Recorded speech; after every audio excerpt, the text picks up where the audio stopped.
Prof. Irwan kita mulai ya Pak? Iya Pak. Baik. A'udzubillahi minasyaitonirrajim. Bismillahirrahmanirrahim. Assalamualaikum warahmatullahi wabarakatuh. Waalaikumsalam. Waalaikumsalam warahmatullahi wabarakatuh. Alhamdulillahi rabbil alamin. Wassalatu wassalamu ala asyrafil anbiya'i wal mursalin wa ala alihi wa ashabihi ajma'in. Asyhadu an la ilaha illallah wahdahu la syarika lah wa asyhadu anna Muhammadan 'abduhu wa rasuluh alladzi la nabiyya ba'dah. Allahumma fassalli wa sallim wa barik ala hadzal nabiyil karim sayyidina wa maulana Muhammadin wa ala alihi wa ashabihi ajma'in wa man tabi'ahu bi ihsanin ila yaumiddin. Bapak-bapak, ibu-ibu, hadirin wal hadirat, peserta partisipan Mutiara Ramadan Unida edisi sore ini. Alhamdulillah, segala puji bagi Allah yang senantiasa memberikan kepada kita berbagai nikmat yang besar, yang sampai sore ini kita masih menikmati nikmat-nikmat tersebut, sehingga kita bisa berkumpul secara virtual dalam agenda rutin kita selama bulan suci Ramadan, yakni Mutiara Ramadan Unida, nasihat untuk pelajar, dosen, tenaga kependidikan, mahasiswa, dan umum. Mudah-mudahan agenda kita ini mendatangkan manfaat tentunya bagi kita, dan tentunya dihitung sebagai suatu amal kebaikan di sisi Allah Subhanahu wa Ta'ala. Amin ya Rabbal Alamin. Kemudian salawat dan salam kepada baginda Rasulullah Muhammad Sallallahu Alaihi Wasallam. Yang terhormat Rektor Dharma Andalas, yakni Bapak Profesor Dr. Apoteker Dedi Prima Putra. Kemudian yang terhormat kepada para pimpinan kampus lainnya, seperti Wakil Rektor, kemudian Dekan, Wakil Dekan yang barangkali turut hadir dalam agenda kita pada sore hari ini.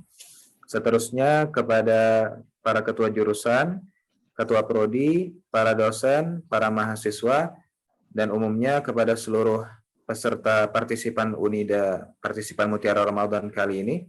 Dan tentunya yang teramat kita muliakan, narasumber kita pada sore hari ini, yakni Bapak Profesor Dr. Irwandi Jaswir. Baik Bapak-Bapak, Ibu-Ibu, rekan-rekan semuanya, sebelum kita mulai agenda kita, ada baiknya kita dahulukan dengan membaca basmalah. Bismillahirrahmanirrahim. Kemudian, selanjutnya kita masuk ke acara kita. Adapun yang akan menjadi narasumber kita pada sore hari ini, yakni Bapak Profesor Dr. Irwandi Jaswir, MSc. Nah, merujuk kepada Wikipedia, beliau ini merupakan seorang ilmuwan dan ahli bioteknologi Indonesia, bekerja sebagai koordinator riset di Halal Industry Research Center, Universitas Islam Internasional Malaysia, Kuala Lumpur, dan telah menerima penghargaan internasional Raja Faisal untuk pelayanan Islam dari Kerajaan Arab Saudi.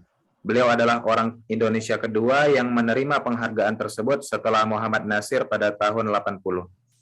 Nah, untuk riwayat pendidikan beliau merupakan alumni University of British Columbia di Kanada, kemudian Universitas Pertanian Malaysia, dan Institut Pertanian Bogor. Maka tidak diragukan lagi bahwasannya yang menjadi narasumber kita adalah seorang yang besar dan memiliki segudang prestasi dan pengalaman yang tentunya sangat ingin kita dengarkan. Baik, Bapak Ibu, rekan-rekan partisipan Unida kali ini, adapun yang akan menjadi topik kita adalah membangun ekosistem halal. Membangun ekosistem halal. Dan tentunya kita sangat ingin mendengarkan pemaparan dari narasumber kita. Langsung saja, tanpa memperpanjang waktu, kita persilahkan kepada Bapak Profesor Dr. Irwandi Jaswir. Ya, terima kasih. Bismillahirrahmanirrahim. Assalamualaikum warahmatullahi wabarakatuh. Waalaikumsalam. Ini jelas terdengar ya Pak Siddiq ya? Jelas Pak. Ya. Alhamdulillahilladzi hadana lihadza wa ma kunna linahtadiya laula an hadanallah. Asyhadu an la ilaha illallah wa asyhadu anna Muhammadan abduhu wa rasuluh la nabiyya ba'dah. Alhamdulillah, terima kasih ke Bapak moderator kita, Bapak Siddiq, untuk introduction-nya yang ya Masya Allah ya. Terima kasih sekali. Kepada Bapak Rektor tadi sempat menyapa. Terima kasih Pak atas undangannya. Kepada Bapak-bapak, Ibu-ibu manajemen ya di kampus Universitas Dharma Andalas, mungkin ada Bapak Wakil Rektor dan jajarannya dan sebagainya, dan terutama juga kepada adik-adik mahasiswa yang berkesempatan hadir pada kesempatan ini. Syukur Alhamdulillah pada kali ini kita masih diberi kesempatan, ini puasa hari ke-27 ya di sini, di Malaysia ya ikut. Dan alhamdulillah kita masih diberi kesehatan ya, bisa melakukan ibadah sesuai dengan tuntunan, di mana pada saat-saat akhir seharusnya kita lebih banyak ya meningkatkan lagi ini kita terhadap Allah Subhanahu wa taala. Bapak Ibu sekalian, dalam waktu yang tidak terlalu panjang ya, karena di Malaysia sekarang sudah pukul 6.35 nih di sini. Dan buka puasa di sini 7.05. Jadi punya waktu, saya mohon nanti pukul 7 sudah bisa di stop ya, karena perlu waktu 5 menit mungkin untuk persiapan berbuka. Kebetulan ini saya lagi di Malaysia, lagi pulang kampung ini. Jadi 3 jam perjalanan dari Kuala Lumpur. Ini karena persiapan Lebaran, menjemput keluarga dan sebagainya. Dan tadi terjebak macet juga dari Kuala Lumpur ke Kuantan namanya. Jadi yang biasanya dalam 2,5 jam, tadi sampai hampir 4,5 jam nih baru sampai. Ini baru 5 menit nih sampai di hotel di Kuantan. Terima kasih Bapak-Bapak sekalian. Izinkan kami untuk share slide ya. Tajuk yang kami pilih adalah membangun halal ekosistem. Apakah sudah terlihat ya? Sudah Prof. Ya. Jadi intinya adalah bahwa kita, Indonesia merupakan sebuah negara dengan populasi Muslim terbesar di dunia. Topik yang akan saya sampaikan tidak lari dari masalah industri halal yang memang menjadi concern kami sejak lama, ya bahkan ya sampai ya kita menerima penghargaan King Faisal pun karena kontribusi kita ke industri halal. Kalau kita lihat industri halal sekarang luar biasa besarnya, ini angkanya 3,1 triliun dolar, dan hampir semua sektor itu adalah potensi. Sumatera Barat seharusnya menjadi pemain utama ya di pentas nasional untuk industri halal karena budaya, kultur dan sebagainya sangat sesuai adat besar di syarak besar di kitabullah. Dan halal itu adalah tuntutan agama, religious obligation katanya ya. Jadi ini sebuah peluang yang luar biasa besar. Tapi sayangnya untuk Indonesia, walaupun kita punya 240 juta Muslim, kita belum menjadi pemain utama dunia. Jadi harus digarisbawahi, bukan kita pemain utamanya. Artinya apa? Kue yang 3,1 triliun tadi, itu bukan Indonesia yang menikmati. Ya. Jadi kalau kita lihat di sini foodnya hampir 0,6 triliun dolar, ya non food 1,5, dan services di sini termasuk logistik, perbankan dan sebagainya. Kita belum pemain utama dunia. Ini yang sungguh disayangkan karena kita berulang kali menyebutkan Indonesia harus menjadi pusat halal dunia. Slogannya sudah didengung-dengungkan cukup lama. Kalau kita lihat di mana potensinya, sektor-sektornya termasuk pangan, industri makanan, minuman, media, entertainment, ya, pharmaceutical dan kosmetik. Ya, alhamdulillah ini ada, kalau di Indonesia ada kosmetik Wardah ya, kosmetiknya Ibu Nur, orang Minang ya. Bila salah satu yang berhasil ya menciptakan industri kosmetik halal, ya. Tapi harus lebih banyak lagi karena Indonesia itu 230 juta Muslim. Kalau kita bandingkan misalnya nanti dengan Korea, ya saya akan berikan datanya. Di Korea itu ada 2.300 industri kosmetik, pabrik kosmetik di sana. Dan mereka berlomba-lomba masuk ke industri halal. Ini sebagai salah satu contoh. Bapak Ibu sekalian, selama pandemik tentu saja ada pengaruh ya terhadap industri halal. Beberapa sektor itu pengaruhnya cukup berat ya.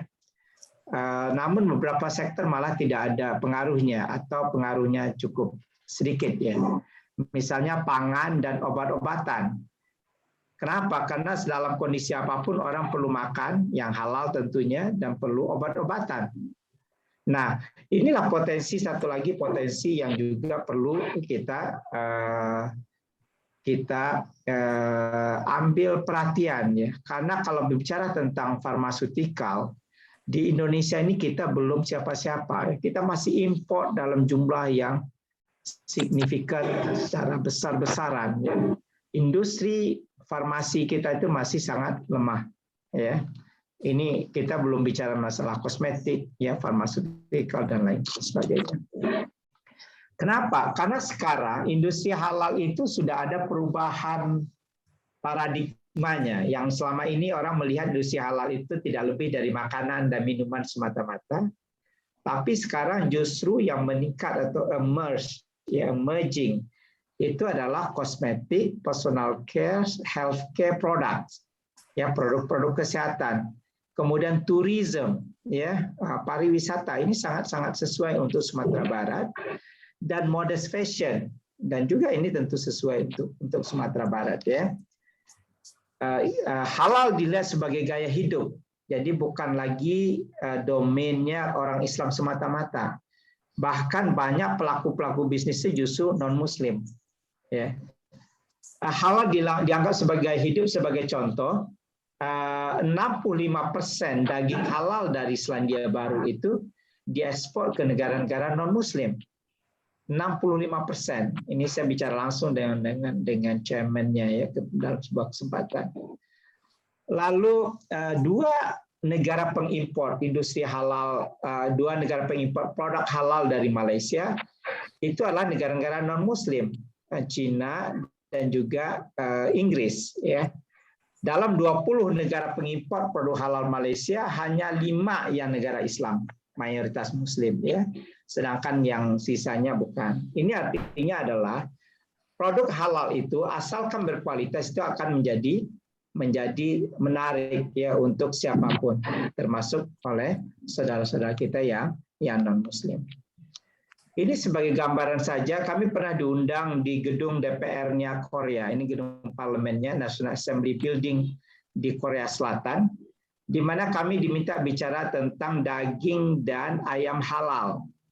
Karena mereka, Korea itu punya industrinya, tapi mereka tidak punya konsep halal. Jadi tugas kami waktu itu adalah sebagai penasihat memberi masukan. Ya, dan alhamdulillah sekarang dari Korea itu sudah ada produk daging halal, malah berkualitas tinggi ya. Daging halal Korea itu luar biasa mahalnya. Mungkin nggak sesuai dengan kantong kita barangkali ya. Kalau kita masuk ke restoran Korea yang halal itu ya, mungkin steaknya dan sebagainya itu termasuk yang mahal. Lalu juga unggas ya ayam halal dari Australia, dari ya, Korea. Karena sekarang yang menguasai daging halal itu adalah Korea, Australia dan Selandia Baru. Sedangkan daging ayam atau ayam halal terbesar itu produsen itu adalah Brazil. Jadi bukan negara-negara Muslim. Jadi apa implikasinya? Implikasinya adalah kita jangan sampai menjadi pemain, jadi penonton gitu. Kita menyediakan pasar untuk orang lain, ini salah satu yang amat disayangkan. Kemudian saya pernah juga diundang ke Dong-A University, ini universitas swasta terbesar di Korea yang berlokasi di Busan. Saya diminta bicara tentang Muslim Friendly Hospitality and Tourism. Ini wisata syariah. Jadi di universitas ini sudah ada prodi wisata syariah untuk program S2, MBA. Ya, prodinya wisata syariah. Ini luar biasa. Ketika saat itu 2018 di Indonesia mungkin belum menarik perguruan tinggi untuk menawarkan prodi-prodi sedemikian. Ini tantangan global industri halal sekarang.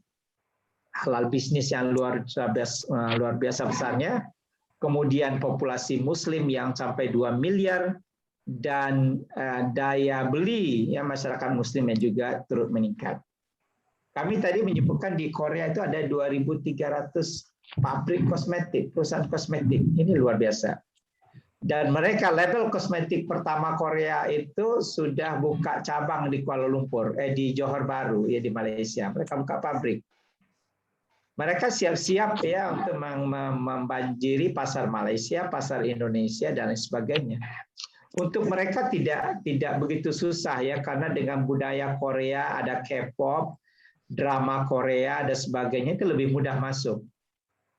Produk-produk sedemikian dan anak-anak muda Indonesia ini sangat menyukai ya apa-apa yang dari Korea. Dan karena itu kami juga punya ya, saya menjadi chairman untuk Korean in halal certification ya. Jadi ada sertifikat halal di Korea yang saya menandatanganinya. Dan selama ini kita setiap 2 bulan biasanya datang ke Korea, mengedukasi perusahaannya dan melakukan audit dan kemudian kita juga memberikan sertifikasi. Ini adalah Global Islamic Economy Report. Alhamdulillah kita berada di nomor 4 sekarang. Ya. Pertanyaannya adalah berapa yang kita dapat di sini masih data lama ya nomor 11. Tapi sekarang Indonesia nomor 4 ya. Yang data 2020. Jadi pertanyaannya seberapa besar kita mendapat dari angka yang 3,1 triliun. Saya Bapak-bapak, Ibu-ibu sekalian nih walaupun orang Padang tapi kami sudah lama nih berdomisili di Kuala Lumpur di Malaysia, hampir 25 tahun lebih ya. Tapi ini bukan bermaksud untuk membandingkan bagaimana kondisi halal di Indonesia dan di Malaysia. Tadi kalau kita lihat ranking Malaysia sejak berbelas tahun yang lalu ranking 1 terus. Ya, kalau Indonesia tadinya ranking 11 dan sekarang udah ranking 4 ya. Malaysia udah ranking 1 itu sudah sejak lama.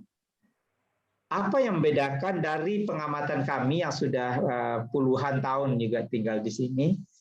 Kita melihat bahwa halal ekosistem di Malaysia ini, jadi kata kuncinya ekosistem ya. Halal ekosistem di Malaysia ini jauh lebih kokoh, ya lebih kuat dibanding dengan di Indonesia. Apa yang dimaksud dengan ekosistem, halal ekosistem? Semua sektor yang menunjang, ya. Kalau di Malaysia ini dari segi kepemerintahan misalnya, hampir semua kementerian itu ada unit, ada divisi halal atau ada interest halal di situ. Misalnya di Kemenristek misalnya, itu kalau penelitian kata kuncinya halal kita tulis keywordnya halal itu peluang dapat grantnya itu lebih besar proposal kita.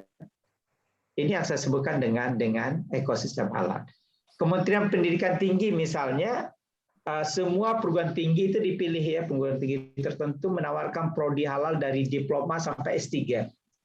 Program studi wisata halal misalnya, manajemen dan sebagainya. Manajemen halal dan juga halal sains.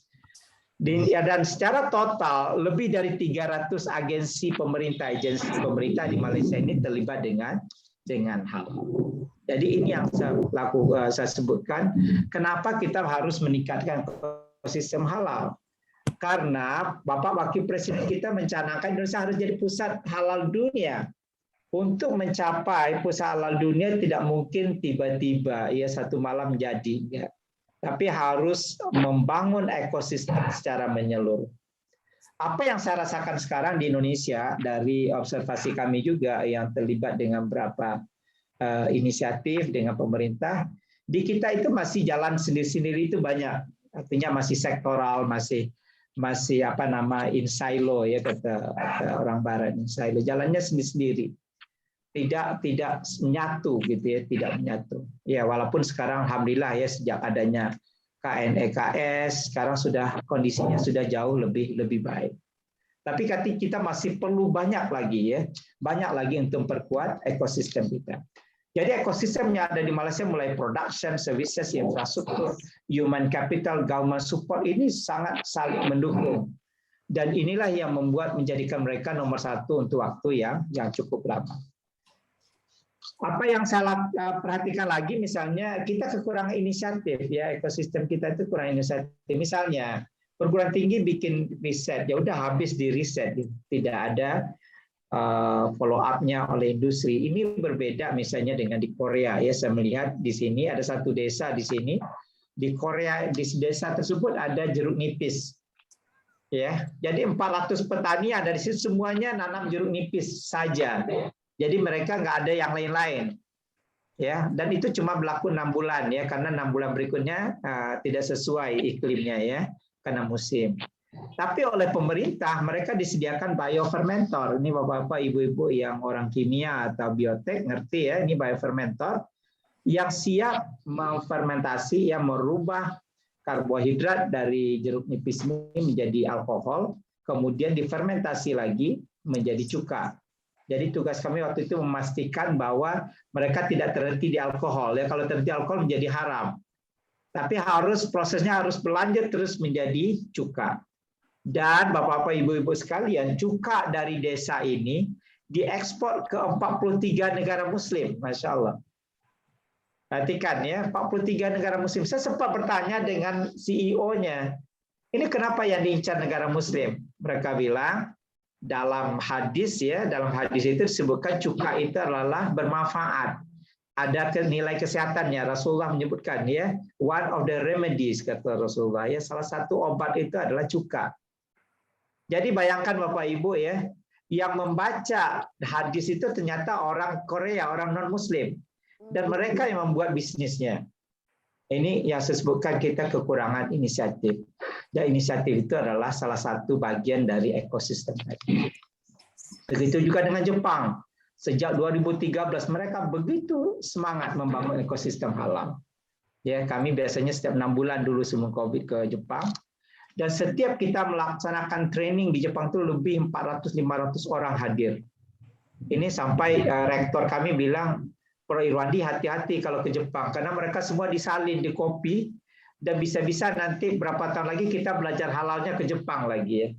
Karena orang Jepang sifatnya sedemikian serius ya, begitu semangat. Ini kalau Saudi kita nggak usah pertanyakan ya, karena memang mereka pusatnya Islam ya. Tapi bagaimana dengan di Cina? Kami pernah hadir di 3 kota di Cina, ya Xinjiang, Pingliang, dan Nanning. Ini semua membangun industri halal di Cina. Ya, ini yang di Pingliang. Malah di sini ada halal hub, di mana produk halal dari Cina itu diekspor ke seluruh dunia, dan produk dari seluruh dunia masuk ke Cina karena mereka punya pasar yang luar biasa besar. Ya, puluhan juta Muslim ada di Cina. Dan lagi-lagi ya tadi, kalau produknya berkualitas, orang non-Muslim juga bisa mengkonsumsi produk halal.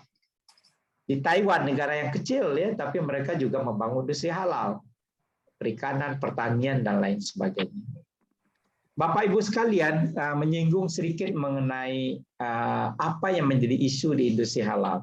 Ketika kita sibuk membangun ekosistemnya, tentu saja ada hal-hal lain yang harus dibenahi. Yang pertama itu bahan baku, ya, yang kedua itu processing, yang ketiga itu cara menentukan kehalalan.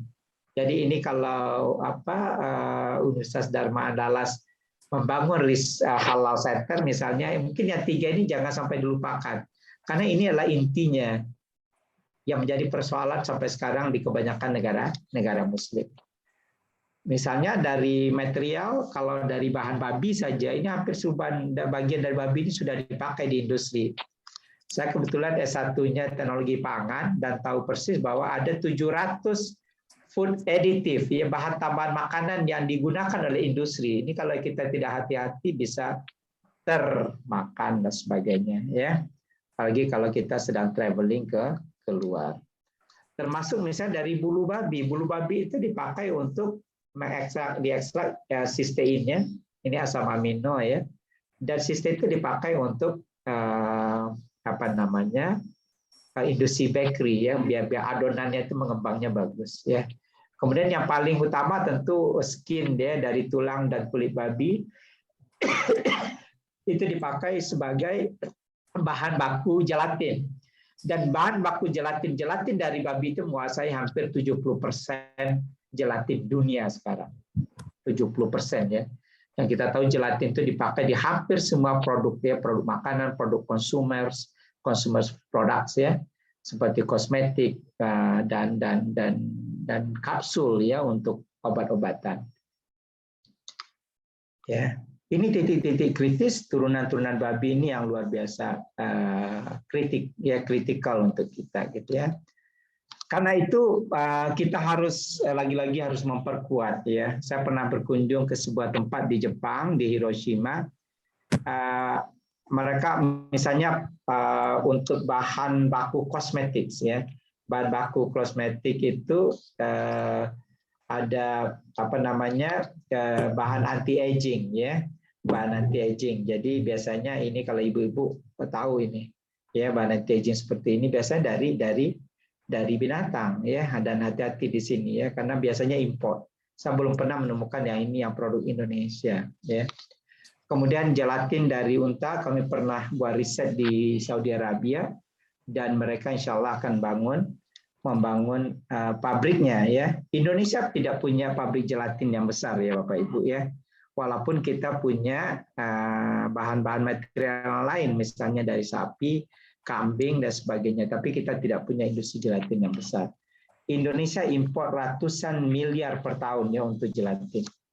Ini pilot plant gelatin kami yang ada di Malaysia.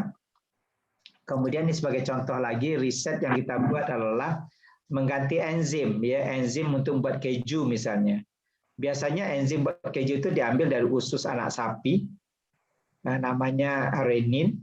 Tapi ada isu, ya, apakah sapinya disembelih atau ada penyakit sapi, ya, yang sering muncul di Eropa, ya, misalnya. Lalu kita secara bioteknologi kita cari penggantinya. Salah satunya adalah bromelin. Bromelin yang kita ekstrak dari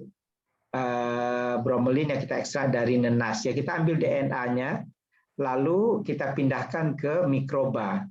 Dan kita memproduksi bromelinnya dengan mikroba saja, ya. Jadi tidak pakai nenas. Karena kalau dari nenas nanti harga nenas naik, jadi buah-buahan juga menjadi lebih mahal. Tren kedepannya yang mungkin kita bisa lakukan adalah penelitian di bidang data science, big data, ya. Sekarang lagi heboh big data di Indonesia, ya. Tapi big data untuk halal, big data untuk halal. Thailand dan Singapura sudah memulai, ya. Kemudian device, alat-alat yang bisa kita buat untuk rapid test, ya. Ini pernah untuk misalnya untuk pendeteksi lemak babi dan sebagainya, ya. Seperti sekarang itu yang banyak itu justru dari Rusia dan dari Jerman yang ada di pasaran. Dan kemudian produk-produk digital platform, ya. Ini sebagai contoh kami diminta bantuan oleh perusahaan ini, Aladin, ya. Aladin ini perusahaan yang digital platform khusus untuk produk-produk halal di Malaysia dan terbesar, ya. Bahkan mereka mensponsori Manchester United, ini MU, ini tahun 2017-2018. Apa Ibu tahu MU itulah klub sepak bola olahraga terbesar di dunia, ya, terkaya di dunia. Lalu halal industrial park, saya berinisiasi, ya, sebenarnya punya inisiatif. Kalau memungkinkan, mungkin yang kerjasama juga dengan Ustaz Dharma Andalas, kita buat halal industrial park di Sumatera Barat, ya. Saya siap konsepnya, jadi kita bisa sampaikan ke Bapak Gubernur misalnya dan seterusnya. Saya laboratori, karena tahun lalu kami dapat dana dana Kedareka, ya, membangun halal industrial park. Dapat dana 1,5 miliar kalau nggak salah waktu itu. Jadi konsepnya sudah siap dan kita bisa buat untuk Sumatera Barat. Ini apa yang kita bisa lakukan di sini. Kemudian yang kita tawarkan telah 2.0. Jadi upgraded dari yang sebelumnya karena 2.0 ini lebih menyeluruh, ya. Kalau halal park 1.0 ini lebih ke pembangunan properti lalu disewakan dan sebagainya, tapi kalau halal 2.0 ini lebih menyeluruh konsep halalnya. Ini sebagai contoh saja untuk gelatin yang kita pernah buat, ya. Kami rasa itu saja yang mungkin bisa disampaikan. Kalau ada pertanyaan mungkin dalam waktu yang tersisa sedikit bisa kita bertanya jawab. Kami simpulkan bahwa sebagai kesimpulannya bahwa dalam target kita mengejar sebagai pusat halal, Indonesia harus membangun, memperkuat, itu strengthen, ya, halal ekosistem. Karena dengan demikian baru kita bisa membangun industri halal ini secara menyeluruh. Terima kasih. Saya kembalikan kepada Bapak Siddiq selaku moderator. Billahi taufiq wal hidayah. Assalamualaikum warahmatullahi wabarakatuh. Waalaikumsalam warahmatullahi wabarakatuh. Baik, terima kasih yang sebesar-besarnya kepada Bapak Profesor Dr. Irwandi Jaswir yang sudah menyampaikan materi yang sangat luar biasa di hadapan kita bersama, membuka wawasan kita, ya, membuka jendela pikiran kita, menyadarkan bahwasannya ternyata seluruh dunia sudah berlomba-lomba untuk menjadi produsen daripada produk-produk halal. Dan ini tentunya sangat memotivasi kita juga sebagai bangsa Indonesia, menimbang kita adalah negara dengan mayoritas penduduk Muslim terbesar di dunia, maka adalah sangat lebih layak kita yang menguasai pasaran tersebut tentunya. Baik, Bapak Ibu partisipan Mutiara Ramadan Nida, dipersilahkan apabila ada yang ingin bertanya. Sepertinya Pak Rektor Siddiq. Oh ya, Silakan Pak Rektor. Baik, silakan Pak. Oke, terima kasih Siddiq. Ini Prof. Jas, karena waktunya yang singkat, saya langsung saja. Tawaran pertama terkait dengan halal industri park ini sangat menarik. Tentu kita bisa follow up dengan kertas kerja. Apalagi Pak Gubernur sangat concern dengan turis halal ini. Pertama. Yang kedua yang menarik juga, selama ini pemahaman kami, saya sendiri ini Prof, semua sesuatu yang ada dalam prosesnya itu bersentuhan dengan alkohol itu tidak dibolehkan.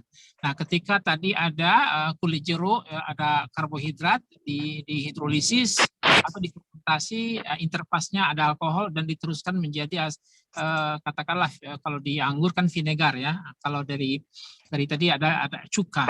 Nah, apakah dalam hal proses di mana alkohol dalam rantainya itu masih disebut halal? Apa bedanya ketika kita melakukan proses ekstraksi dan kemudian menggunakan alkohol? Karena ini juga sangat penting dalam kegiatan-kegiatan kosmetika atau bahan baku obat dan lain-lain.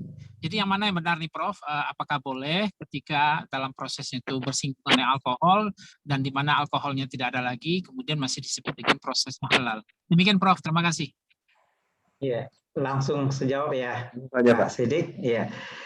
Terima kasih Pak Rektor, ini kami merasa senang sekali ini Pak Rektor sempat langsung nih berkomunikasi dengan Pak Rektor ya. Yang saya jawab yang ketiga dulu Pak ya, mengenai vinegar atau cuka. Betul, ini agak kalau kita tidak pasti konsepnya ini mungkin agak mengelirukan ya. Dia sebenarnya begini, dalam fatwanya vinegar atau cuka itu halal, itu ada hadisnya ya, halal, vinegar itu halal, dan kita tahu cara satu-satunya membuat cuka itu adalah dari karbohidrat, dari alkohol, tapi bahan asalnya adalah karbohidrat. Jadi dalam SOP halal audit yang kita pastikan adalah bahwa, makanya tadi kalau di foto tadi ya, biofermenter itu ada dua Pak. Jadi yang pertama karbohidrat menjadi alkohol, lalu fermenter yang kedua alkohol menjadi cuka. Dan tidak boleh ada production di tengah-tengah. Jadi SOP halal sertifikat itu untuk cuka adalah proses itu menyatu sekali jalan.